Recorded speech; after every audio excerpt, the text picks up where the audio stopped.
Sr. Presidente da Câmara Municipal de Cascais, Sr. Presidente da Assembleia Municipal, Sra. Vereadora Joana Balsemão, Sr. Professor António Jassur, minhas senhoras e meus senhores, sejam muito bem-vindos à assinatura do protocolo entre a Câmara Municipal de Cascais e a Associação Nossa Europa, e a minha palavra de agradecimento é naturalmente para todos vós que aqui estão presentes a partilhar deste momento connosco, mas em particular para o Sr. Presidente da Câmara, Dr. Carlos Carreiras, e para a Câmara Municipal de Cascais.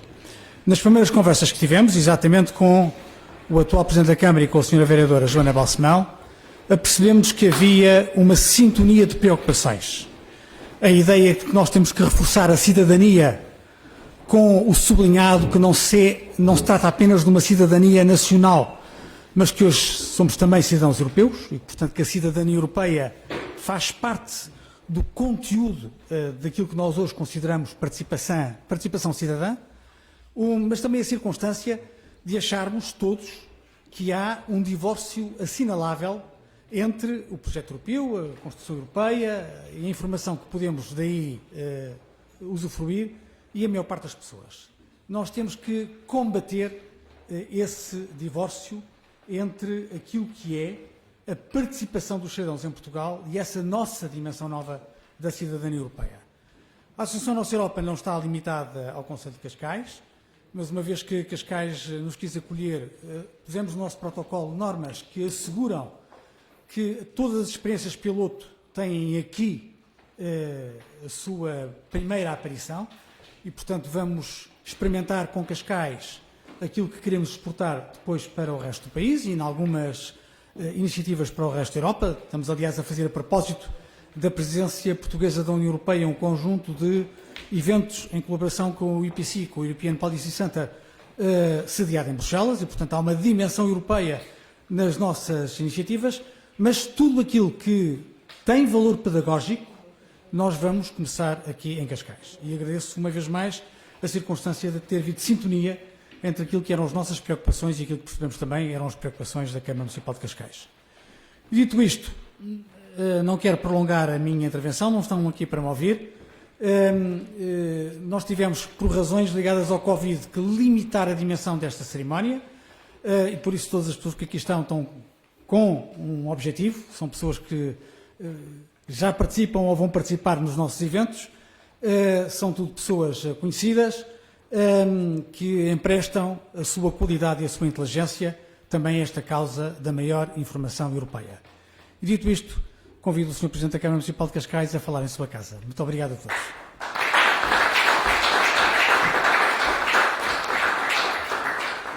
Muito boa tarde a todos. São breves palavras também. E no seguimento daquilo que o Carlos Coelho, que aproveito também para cumprimentar, disse, de facto, nós temos que encontrar os antídotos para esta falta de participação. E para nós aqui em Cascais, para além de termos vindo a experimentar novos modelos, assim se pode dizer, do exercício da própria democracia, através de outros canais, como é o caso da democracia participativa, o caso da democracia colaborativa, porque a democracia não tem que ser sempre em oposição, essa faz parte da representativa e assim deve continuar a ser, mas pode evoluir para outros patamares que, ao fim e ao cabo, vêm reforçar a própria democracia, neste caso representativa, aquela que nós normalmente identificamos, aquela que normalmente conhecemos. Para isso é fundamental também que cada um de nós tome posse da Europa, neste caso, tome posse daquilo que é nosso, tome posse dos seus direitos e, obviamente, também exerça as suas obrigações. Isto num espírito que temos que cada vez elevar mais, no sentido de também sermos exigentes, de exigirmos que quem nos representa, aqueles que ao fim e ao cabo têm na sua mão os destinos da comunidade, de facto cumpram com aquilo que são as aspirações, pelo menos da maioria dos cidadãos. Por isso acolhemos logo nas primeiras conversas, como o Carlos disse, de facto, uma grande satisfação, porque estávamos imbuídos do mesmo espírito, mas acima de tudo para reforçarmos, aqui no nosso caso do interesse de Cascais, de reforçarmos este posicionamento que temos que é um local de acolhimento, de recebermos gente de várias partes, neste caso não é só da Europa, do mundo, como temos mais de 80% das nacionalidades do mundo com cidadãos aqui residentes, e eu gosto de dizer que ainda assim nós não temos estrangeiros, porque de facto eles todos se fundem numa comunidade que é a comunidade de Cascais. Mas também esta exigência que há pouco referia, também ser acompanhada com um grande espírito de solidariedade, muito especialmente nos tempos que estamos neste momento a viver, em que essa solidariedade tem que ser mais bem exercida, tem que ser potenciada, porque de facto os próximos anos serão anos em que todos seremos poucos para poder acolher e dar apoio e dar conforto a muitos que estão de facto a sofrer. Queria naturalmente no final, fiz isto ao contrário, mas cumprimentar o Sr. Presidente da Assembleia Municipal, também o Sr. Presidente da Fundação Dom Luís I, o professor Salvador Teles de Menezes, a minha colega Joana, não poderia deixar de fazer também ao Carlos, e aqui também uma palavra muito especial para o Dr. António José Seguro, que sabe que não é a primeira vez, felizmente, e não será a última, certamente, que nos encontraremos aqui em Cascais, mas é que é sempre para nós um grande prazer e um privilégio contar com a sua presença e, mais do que isso, também com as suas palavras. Muito obrigado a todos.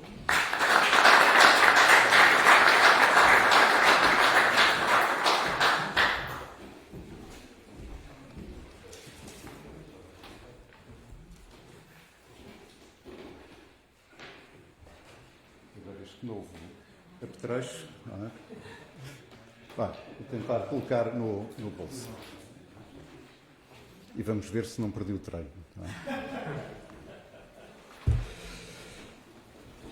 Quero começar, em primeiro lugar, por saudar o Sr. Presidente da Câmara Municipal de Cascais, Dr. Carlos Carreiras, que nos acolhe nesta iniciativa e, em seu nome, todos os autarcas do agradável, hospitaleiro e sempre muito bem composto município de Cascais. Permitindo-me um cumprimento especial ao meu amigo Pedro Mota Soares, Presidente desta Assembleia Municipal, à Sra. Joana Balsemão, e cumprimentar todos os presentes nesta conferência, os presentes fisicamente, os presentes digitalmente. Sr. Professor, também muito gosto em o ver. Os membros da Associação Nossa Europa, que aqui estão presentes nesta nossa iniciativa, e em particular o nosso Presidente e meu querido amigo Carlos Coelho, a quem agradeço o convite que me dirigiu para usar da palavra neste ato. Falo sobre a Europa e faço a título pessoal, começando por recordar e prestar tributo aos que tiveram a ideia, a vontade e a coragem de forjar na cooperação entre os Estados europeus a garantia da paz duradoura e de prosperidade. Se olharmos para a história da Europa e analisarmos as duas metades do século XX, não há comparação possível. Mudámos da noite para o dia. Para trás ficou a guerra, o ódio, a fome e a miséria. A união dos Estados europeus trouxe-nos paz, liberdade, democracia, crescimento económico, desenvolvimento e progresso social. Em 4 décadas, passámos de 6 Estados fundadores para 15 Estados-membros, partilhámos competências e soberania, duplicámos os fundos estruturais para apoiar o desenvolvimento das regiões mais desfavorecidas e promover a coesão social. Aperfeiçoámos as instituições europeias, estabelecemos laços de cooperação com todas as regiões do mundo, criámos políticas comuns na agricultura, no comércio, nas pescas, criámos um mercado único e uma moeda única. Houve inegáveis avanços. A Europa do século XX deixou-nos, por isso, um legado e uma responsabilidade. A união dos europeus é a condição para a paz, para a prosperidade e para a afirmação universal da dignidade humana. Foi com esse sentido que vivemos com redobrado entusiasmo a queda do Muro de Berlim e o desmoronamento das ditaduras comunistas. Os nossos compatriotas europeus de leste desejavam a adesão à União Europeia. O sonho de uma Europa unida estava agora ao nosso alcance tudo parecia encadear-se, tudo parecia possível. Eis que surge uma questão, logo seguida de um dilema. A questão: como preparar a União Europeia para trabalhar com o dobro dos Estados-membros? E o dilema: devemos aprofundar primeiro e proceder ao quinto alargamento depois, ou proceder de imediato ao alargamento e só depois efetuar as alterações institucionais necessárias? Como sabemos, a União Europeia seguiu pela primeira opção.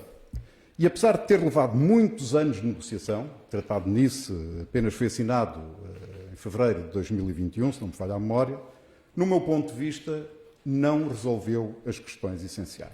Ou seja, não arrumou a casa e varreu os principais problemas para debaixo da mesa, iniciando um caminho perigoso de ambiguidade que explica muitos dos falhanços seguintes.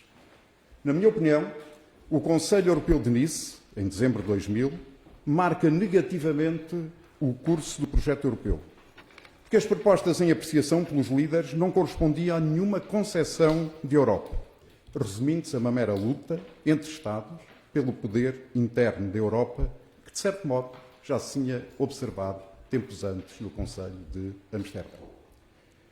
Disso mesmo dei conta no artigo que escrevi, há 20 anos, publicado no Jornal Público, intitulado provocatoriamente "E a Europa ganhou?". A minha resposta, como se depreende, foi negativa. Não, a Europa perdeu. A Europa perdeu por 4 razões essenciais. Em vez de um sistema de decisão eficaz a 28, os líderes europeus adotaram um sistema baseado na conjugação de 3 maiorias: voto, países e população. E que, em vez de facilitar a decisão, facilitou o bloqueio da decisão. As matérias que passaram a ser decididas por maioria qualificada deixaram de fora, por exemplo, as políticas sociais, de imigração e as fiscais. A imagem que saiu de Nice foi de cada Estado a tratar de si, num clima conflituoso e de divisão. Recordo que as conclusões só se conheceram semanas depois de realizado o Conselho, e os relatos dos diálogos não foram dos mais abonatórios. Nice densificou um caldo perigoso de ambiguidade sobre a natureza do projeto europeu, que ainda hoje emerge cada vez que a Europa se confronta com a necessidade de responder aos principais problemas com que se defronta. Essa imagem de uma Europa dividida, com cada um a tratar de si, depurada dos efeitos que as generalizações geram, associada à ambiguidade sobre o que realmente queremos fazer juntos, acompanha os comportamentos dos líderes europeus neste século XXI. E é causa dos principais fracassos da União Europeia, em claro contraste com o que acontecera na segunda metade do século passado. Infelizmente, os exemplos destas divisões, da ambiguidade e da falta de solidariedade europeia abundam quase sempre em questões do maior relevo para a vida das pessoas. Partilho 5 exemplos. Foi assim na resposta à crise da dívida soberana, onde a defesa de uma intervenção europeia gerou 2 campos antagónicos. Recordam-se? Financiamento direto dos Estados pelo BCE, sim ou não? Mutualização da gestão de parte da dívida, sim ou não? Chegando um desses campos a recorrer a expressões tais como "gastam mal o dinheiro que lhe entregamos" e a encontrarem um acrónimo pejorativo para Portugal, para a Itália, para a Irlanda, para a Grécia e para a Espanha. Foi assim na resposta às consequências económicas e sociais da pandemia, com os denominados países frugais a rejeitarem inicialmente qualquer mecanismo de financiamento por dívida comum e a defenderem uma distribuição através de empréstimo em resposta à proposta franco-alemã do Fundo de Resolução de 500 mil milhões de euros, com o argumento, pasme-se, de que esse fundo permitiria que as economias menos disciplinadas e mais fracas beneficiassem de um financiamento mais barato graças às economias mais fortes dos países do Norte. A resposta era a pandemia. Foi também assim esta semana na resposta aos problemas do desemprego e da pobreza, com 11 Estados-membros, nas vésperas da Cimeira Social do Porto, a lembrarem que as políticas sociais e de emprego são competência nacional. Foi assim nos debates sobre o futuro da Europa, durante a Convenção, no início deste século, onde surgiram concepções contraditórias sobre o nível de integração económica, política e social. Antes de prosseguir, quero precisar que as divergências são essenciais a uma democracia plural. O que se critica não são essas divergências, muito menos o direito à opinião. mas as divisões profundas sempre que a Europa necessita de decidir e de responder prontamente aos problemas concretos das pessoas. Essas divisões paralisam a Europa, enfraquecem a Europa, fazem com que a Europa esteja sempre a correr atrás do prejuízo. É inaceitável que a Europa, já sem a desculpa da presença do Reino Unido, ao fim de 15 meses, ainda não tenha concluído o processo de aprovação do seu plano de recuperação económica, perante o sofrimento de pessoas e as dificuldades das empresas. 5 meses para aprovar o plano. Mais 10 meses sem que esteja ratificado por todos os Estados-membros. Pelo meio, o susto da decisão do Tribunal Constitucional Alemão que poderia paralisar a aprovação do plano de recuperação económica. Compare-se com o tempo e os recursos financeiros envolvidos no plano dos Estados Unidos da América. É assim que a Europa quer avançar? É assim que a Europa quer responder aos problemas concretos das pessoas? E isto acontece porque a Europa persiste, a meu ver, nessa sua ambiguidade e não quer responder a duas perguntas tão simples. O que queremos fazer juntos e que papel queremos ter no mundo?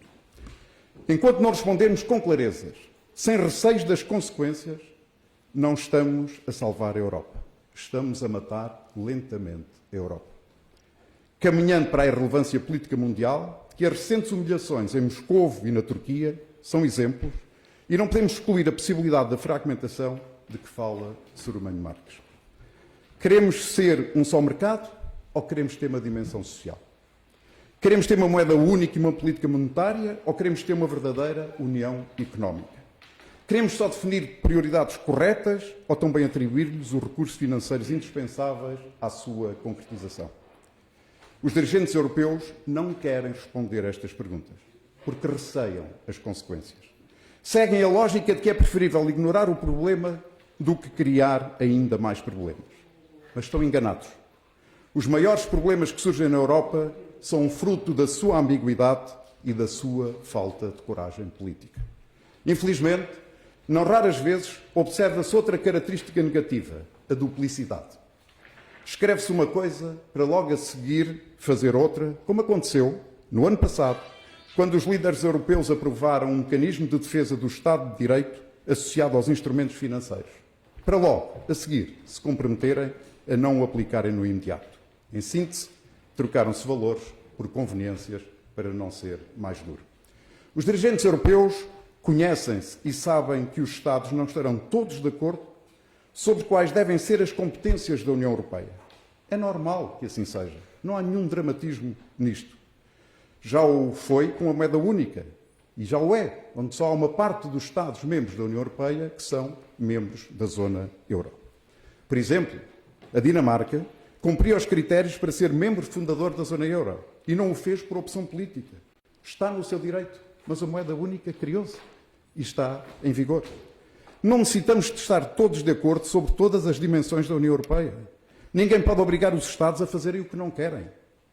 Pelo mesmo critério, ninguém pode impedir os Estados de fazerem o que querem. As cooperações reforçadas são isso mesmo.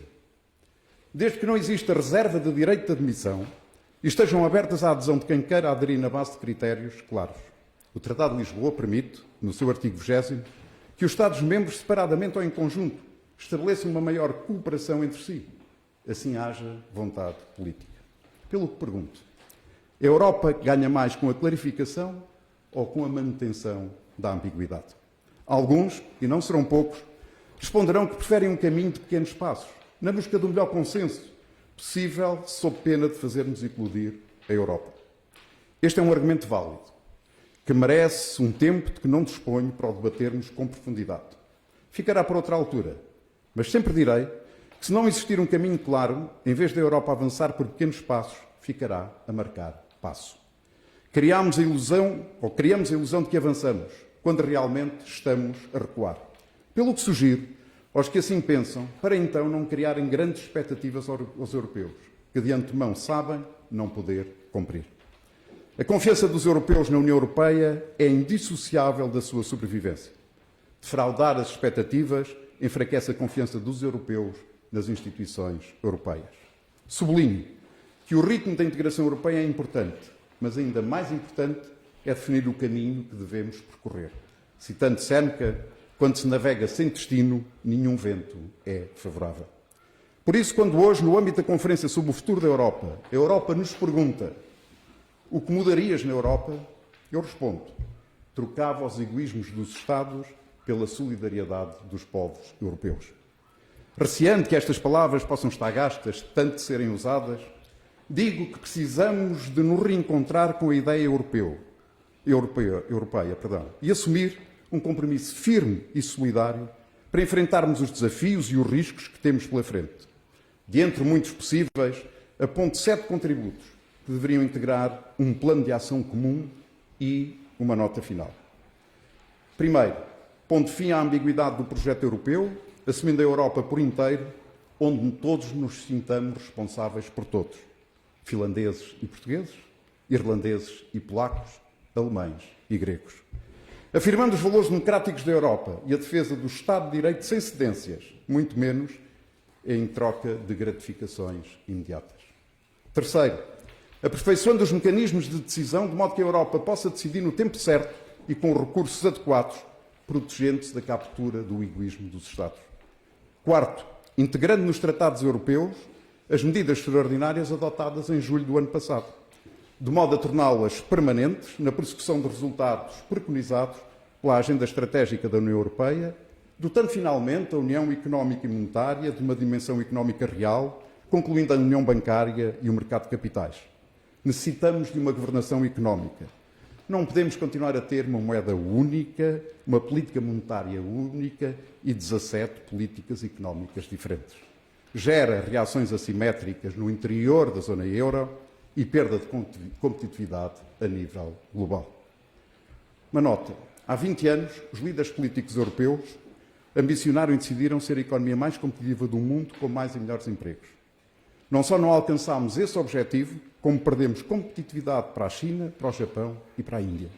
Por exemplo, em 2014, ainda com o Reino Unido no interior da União Europeia, as exportações da União Europeia foram ultrapassadas pelas exportações da China. A China, que em 1988 surgia atrás da Espanha, está hoje no pódio das maiores economias do mundo.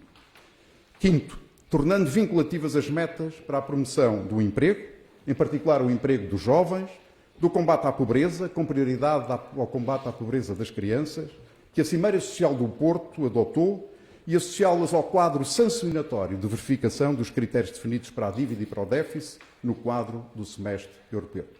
Breves notas. No plano social, registaram-se alguns progressos, designadamente no aumento da taxa de emprego quando comparado com o início deste século. Mas a situação é dramática. O desemprego dos jovens é muito preocupante. A taxa de desemprego dos jovens é a mais elevada que a taxa de desemprego total. Em consequência da pandemia, o desemprego juvenil aumentou mais do que o desemprego geral, como já tinha acontecido em 2013, consequência das políticas de austeridade, onde o desemprego na União Europeia, o desemprego jovem, atingiu os 24%. Existe mais precariedade hoje do que anteriormente. E segundo os dados da Comissão, em novembro de 2020, apontavam para cerca de 5,5 milhões de jovens que não tinham trabalho. Por outro lado, cerca de 10% dos trabalhadores europeus estão na pobreza. O que significa que, para uma parte significativa da população, trabalhar não implica sair da pobreza. Porque os salários são baixos e os preços dos bens essenciais são altos. A habitação, a energia, a comida, a saúde. Temos atualmente cerca de 91 milhões de pobres. E mais trágico ainda, 1 em cada 4 crianças estão em risco de pobreza e de exclusão. Sexto, avançando para a partilha de competências europeias no domínio da saúde, de modo a intensificar o combate à pandemia e está preparado adequadamente para enfrentar futuras situações de emergências sanitárias. Sétimo, desenvolvendo uma estratégia consistente para que no prazo de 10 anos esteja presente no palco mundial da próxima revolução tecnológica. O 6G, a inteligência artificial e a robótica. Breves notas. A tecnologia 5G, articulada com a inteligência artificial, coloca-nos perante uma revolução imparável e avassaladora, com consequências económicas, sociais, mas também culturais e políticas. Vai ser o centro nevrálgico das economias mundiais, conectando milhões e milhões de máquinas e sistemas, designadamente em setores críticos, como a energia, os transportes, a saúde, a banca, sistemas de controle industrial com informações sensíveis e sistemas de segurança e de defesa. Em 2016, o desenvolvimento da rede móvel quinta da geração foi assumida como prioridade da União Europeia. No final de 2020, ainda não existe em mais de um terço dos Estados europeus. E a meta estabelecida era apenas de uma cidade por país.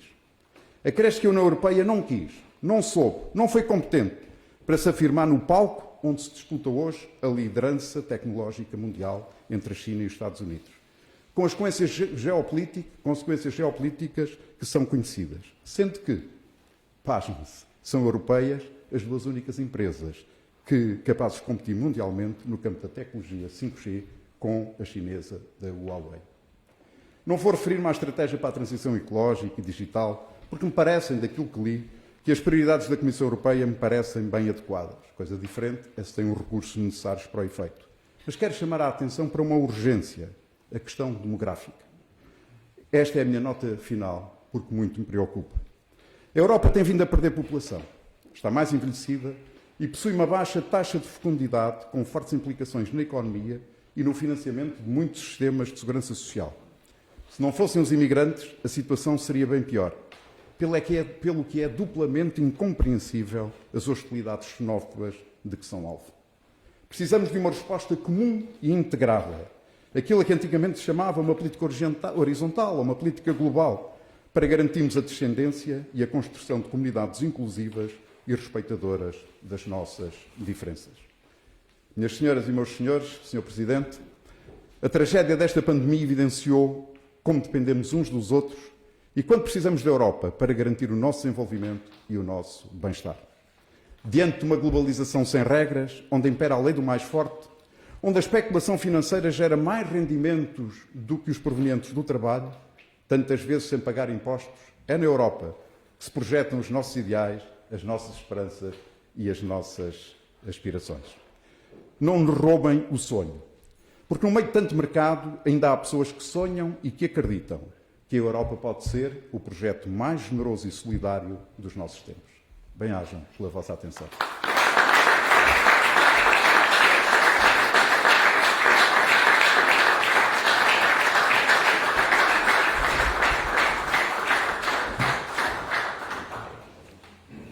Muito obrigado, Sr. Professor, pela excelente conferência que nos presenteou hoje aqui sobre a atualidade europeia. Convidamos agora todos os presentes para nos acompanharem no Carcavelos de Honra, que será servido no terraço da Casa de Santa Maria. Muito obrigado.